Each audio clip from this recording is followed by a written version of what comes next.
so yeah, the site guide has the ideal conditions, the launch elevation, flying style inland, and this is the important one, is what rating it is. And having said that, the ratings are kind of decided by two safety officers who go and fly it and check it out and kind of make a decision. But you, as a new pilot, you have to realise that flying a big open, like you can see in the photo here, like there's huge open paddocks and like big grassy slopes facing the sun. In winter, it was like full sun the other day and we could barely find a climb. You could go there and in summer and absolutely get your ass kicked in thermals. Like the thermals would be so strong there in summer. So you kind of have to use a bit of judgment as well. Can you define what that means?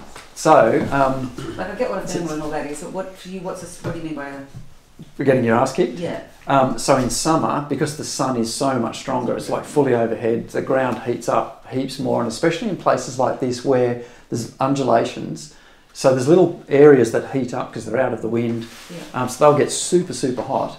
And when they release, they'll suck in all of the hot air from around them, and it'll go up really fast. So going up fast is what you're yeah. So like it's basic turbulence. So yeah. you just get bounced around and feel sick. Like rough air. Yeah. Yeah. So you'll get collapses and like it's just and all of that also. And yes, this is one thing we'll talk about later. A lot of that depends on the pressure of the day, the atmospheric pressure. So higher pressure days are when we tend to have like less clouds and more sun, but they also mean that the thermals go up faster because the air is pushing around everything else. Like the downward pressure of the air forces them up faster, and because there's then more difference between the upgoing air and the downgoing air, so the edges of thermals are really hard.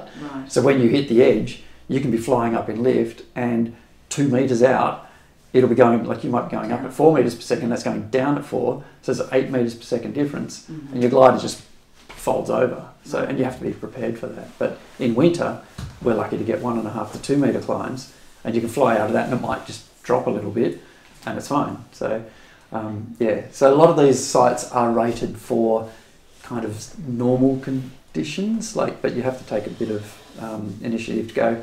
And it's the middle of a day in summer. It's stupid hot. There's heaps of sun, and there's clouds like cumulus clouds. There are thermals everywhere. I might just wait until evening for this one, until the sun's lower and the heat's gone out of the day, or get out early and fly it before it gets really heated up. It's like you guys learned. With the site ratings, Brad, did they ever change much? Like, it's awesome. I think this information is super helpful and everything. But like, is there like a bulletin that goes out say, hey, heads up, you know, this site's actually no longer PG2 rated, it's this, or does that happen much, or pretty much? I don't remember anything being changed. If you have something like wood spring, it's PG3 in smooth air and PG4 in thermic conditions. Yeah. But we don't sort of put out. Yep. Announcements. Okay. So it's good. Okay. Yeah, Is gaps the same? Any site can be shocking in wrong conditions, and any site can be smooth in the right conditions.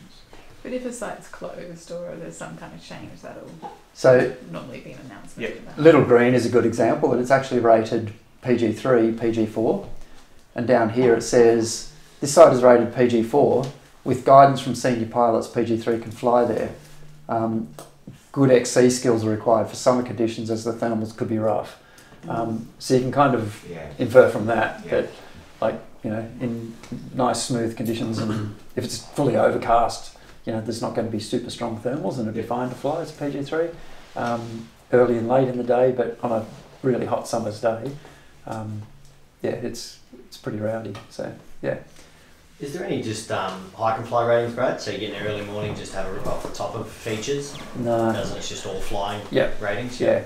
Generally the ratings are to do with whether you can see the landing, how far away it is, how many trees are around, how steep it is, and it's kind of more of a safety thing. But you know, like Mount Wellington could probably, if there was a big smooth grassy launch, could be PG2 for hike and fly first thing in the morning. But again, like it's a long glide out, and you might not make it if it's a little bit sinky. So, you know, it's just all those things that just get factored in to just be safe so that nobody gets caught out thinking that, oh, it's just a PG3 site.